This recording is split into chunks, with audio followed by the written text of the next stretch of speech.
اعوذ باللہ من الشیطان اللعین الرجیم بسم اللہ الرحمن الرحیم۔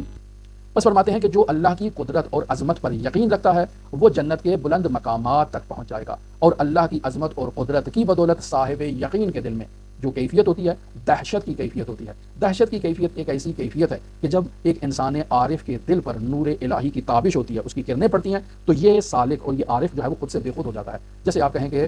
مست ہو جاتا ہے، یا آپ کہیں کہ وہ بے خودی کے عالم میں، جیسے اپنے اوپر جو ہے نا وہ ابھی کوئی اس کو اپنا احساس نہیں ہے، ایک ایسی کیفیت میں آ جاتا ہے۔ ایسی کیفیت کو دہشت کی کیفیت کہتے ہیں۔ لہٰذا صاحب یقین ہیبت کی کیفیت میں بھی مبتلا ہوتا ہے۔ ہیبت کی کیفیت کیا ہوتی ہے؟ کہتے ہیں عارف کا اللہ کے جلال کو اپنے قلب میں مشاہدہ کرنا۔ جب ایک عارف اللہ کے جلال کو اپنے قلب میں اور اپنے باطن میں مشاہدہ کرتا ہے تو یہ ہیبت میں اور خوف میں جو ہے وہ اس سے مبتلا ہو جاتا ہے۔ وحشت کی کیفیت کیا ہوتی ہے؟ وحشت کی کیفیت کو آپ اس دنیا میں بھی محسوس کرتے ہیں۔ جیسے ہم تنہا کسی کونے میں کسی کمرے میں اگر بند ہوں تو وہاں کی تاریکی سے، وہاں کے سناٹے سے، وہاں کی خاموشی سے ہمیں وحشت ہوتی ہے۔ جیسے ایک انسان کو جو ہے وہ کال کوٹری میں جیل کے اندر ڈال دیا جائے، اس کو مہینوں مہینوں کسی سے ملنے نہ دیا جائے، کسی سے بات نہ کرنے دی جائے، تو وہ انسان جس کے دل میں اللہ کی لو موجود نہیں ہے، اللہ کی محبت موجود نہیں ہے، وہ وہاں وحشت میں مبتلا ہو جائے گا۔ لہٰذا اضطراب اور خشیت کی کیفیت جو ہے وہ ایک عارف کے اور ایک صاحب یقین کے دل میں پیدا ہوتی ہے۔ یہ اضطراب اور خشیت کی کیفیت جو ہے وہ معرفت جلال و عظمت الہی کی بارگاہ میں اس کے سامنے جو ہے وہ انسان کے وجود میں اس عظمت کو دیکھ کر اضطراب کی کیفیت ایجاد ہوتی ہے۔ اللہ رب العزت کی عظمت کو دیکھ کر ایک عارف کے دل میں جو ہے وہ خشیت کی کیفیت ہوتی ہے، اور انسان خاشع اللہ کی بارگاہ میں سجدہ ریز ہوتا ہے اور اللہ کی بارگاہ میں ساجد ہوتا ہے۔ اسی وجہ سے سرور انبیاء خاتم الانبیاء محمد مصطفیٰ صلی اللہ علیہ وآلہ وسلم کے حالات میں ہم خضوع، خشوع، عاجزی، خوف اور خشیت کے مقامات کو مشاہدہ کرتے ہیں کہ بعض روایات میں بیان کیا گیا ہے کہ حضرت خاتم الانبیاء جب چلا کرتے تھے تو بس اوقات ان کی ایک ایسی کیفیت ہوتی تھی کہ اصحاب فرماتے تھے کہ ممکن ہے ابھی یہ چلتے چلتے دروازے سے جا کر لگ جائیں، یعنی ایک ایسی کیفیت ہوتی تھی، اور انسان اس کیفیت کو اس مقام کے ساتھ در کر سکتا ہے کہ جس مقام میں اس وقت وہ موجود ہوتا ہے۔ دوسرے افراد اس کیفیت کو محسوس نہیں کر سکتے، وہ صرف ظاہر کو دیکھ رہے ہیں، اس کے پس پردہ کیا حقیقت ہے، کیا کس وجہ سے اس کیفیت میں مبتلا ہیں، اس سے وہ غافل ہیں، اس چیز کی ان کو خبر نہیں، مگر یہ کہ وہ صاحب مقام سے سوال کریں کہ آپ کی اس وقت یہ کیفیت کیوں تھی، اور وہ بھی اگر عالم ہو تو بتا سکتا ہے کہ میرے پاس اس وقت یہ جو کیفیت تھی اس کی بنیادی وجہ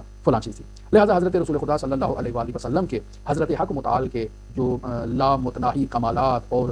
اس ذات رب العزت کے جو جمال تام ہے اس پر یقین کی بدولت جو ہے وہ ہمیشہ مقام شوق، مقام محبت اور مقام ولہ میں مبتلا رہا کرتے تھے۔ ولا کہتے ہیں عزیزان محترم شدید حزن کی کیفیت کو۔ لہٰذا مقام شوق میں، مقام محبت میں اور شدید حزن کی کیفیت میں حضرت خاتم الانبیاء محمد مصطفیٰ صلی اللہ علیہ وآلہ وسلم اکثر مبتلا رہا کرتے تھے، اور اصحاب یقین کو انبیاء، مرسلین، اولیاء کملین کی زندگیوں میں بھی یہی خوف اور یہی شوق کی کیفیت جو ہے وہ اصحاب یقین اس کو مشاہدہ کرتے ہیں۔ لہٰذا اگر کوئی صاحب یقین ائمہ معصومین علیہ السلام کی زندگی کا مطالعہ کرے گا تو وہ اس یقین کی اور شوق کی کیفیت کو متوجہ ہوگا، لیکن کوئی صاحب یقین نہیں ہے، اگر تاریخ دان ہے یا تاریخ خوان ہے تو وہ اس کیفیت کو وہاں پر متوجہ نہیں ہوگا۔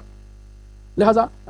آگے دیکھیں، اس میں تو فرماتے ہیں کہ یہ صاحب یقین جو ہے وہ عبادات میں، خواہ وہ عبادات نماز کی صورت میں ہوں یا نماز کے علاوہ ہوں، اس پر یہی شوق کی اور یہی شوق کی کیفیت جو ہے وہ ان عبادات میں اس پر طاری رہتی ہے، اور اس کے لیے تغیر و تزلزل و اضطراب و ولا و بہجت و جو استغراق کہ انسان اللہ کے جلال و جمال پر جب متوجہ ہوتا ہے تو وہ گویا کہ اس جلال و جمال کی ابہت میں غرق ہو جاتا ہے۔ اس کیفیت کو استغراق کہتے ہیں، بہجت سرور کی کیفیت کو کہتے ہیں۔ تو بس کہتے ہیں کہ ان حالات کے بارے میں اگر ہم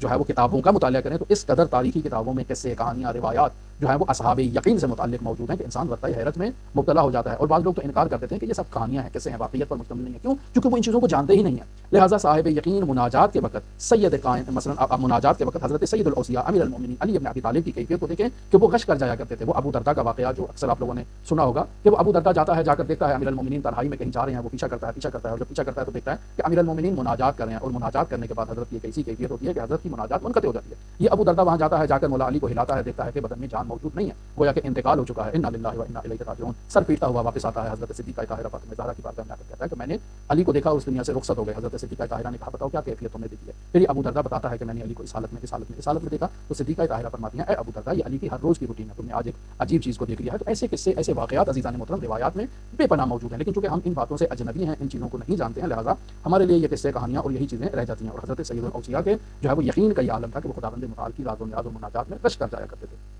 یہ حضرت سید الاوصیاء کی نماز کی کیفیت کے، وہ نماز میں خود سے بے خود ہو جاتے تھے۔ وہ تیر کا واقعہ بھی آپ نے دیکھا ہوگا کہ حضرت کے قدم مبارک پر تیر لگا، اس تیر کو نکالنے کی کوشش کی گئی لیکن نہیں نکال سکے، کہا کہ ان کو نماز کی حالت میں تیر کو نکال دیا جائے۔ کیوں؟ کیونکہ نماز میں یہ خود سے بے خود ہیں، اب یہ اس ذات رب العزت سے جڑے ہوئے ہیں، اس کی بارگاہ میں موجود ہے، لہٰذا تیر نکالا گیا اور حضرت کو اس کا احساس تک نہیں ہوا۔ لہٰذا یہ درواقع تواتر کے ساتھ یہ واقعات جو ہیں یہ موجود ہیں کتابوں میں، البتہ ہم چونکہ ان چیزوں سے اجنبی ہیں لہٰذا ان چیزوں کا زیادہ ذکر نہیں کرتے ہیں۔ لہٰذا پھر آگے فرماتے ہیں کہ جسے خداوند متعال پر یقین ہو اور اس کی عظمت اور جلال پر یقین رکھتا ہو، اسے اپنے اسرار اسرار اور پوشیدہ رازوں کا انسان عالم جانتا ہو، اس کے لیے اللہ کی بارگاہ میں عبادت کے وقت قیام کرنا اور اس قیام کے دوران اس کا وحشت میں مبتلا ہونا، عاجزی میں مبتلا ہونا، اللہ کی بارگاہ میں شرمساری اور شرمندگی میں مبتلا ہونا کہ اے میرے پروردگار میں تیری عبادت کا حق ادا نہیں کر پایا ہوں۔ انسان در واقع ان چیزوں کو اللہ کی بارگاہ میں اظہار کرتا ہے اس انداز میں، اپنی عاجزی کا، اپنی خشیت کا، اپنی شرمندگی کا۔ جبکہ ہم دیکھتے ہیں کہ اگر کسی کو اس دنیا میں معمولی سا بھی مقام حاصل ہو جاتا ہے تو وہ اس اگرچہ وہ دنیاوی مقام پست ہے، لیکن وہ اس دنیاوی مقام کی وجہ سے جو ہے وہ اس شخص سے جسے وہ مقام حاصل ہوا ہے اس سے اس کو وحشت ہوتی ہے۔ مثلا آپ دیکھیں کہ کوئی جو ہے وہ بڑا کوئی جو ہے وہ پولیس کا بڑا کوئی آفیسر ہے،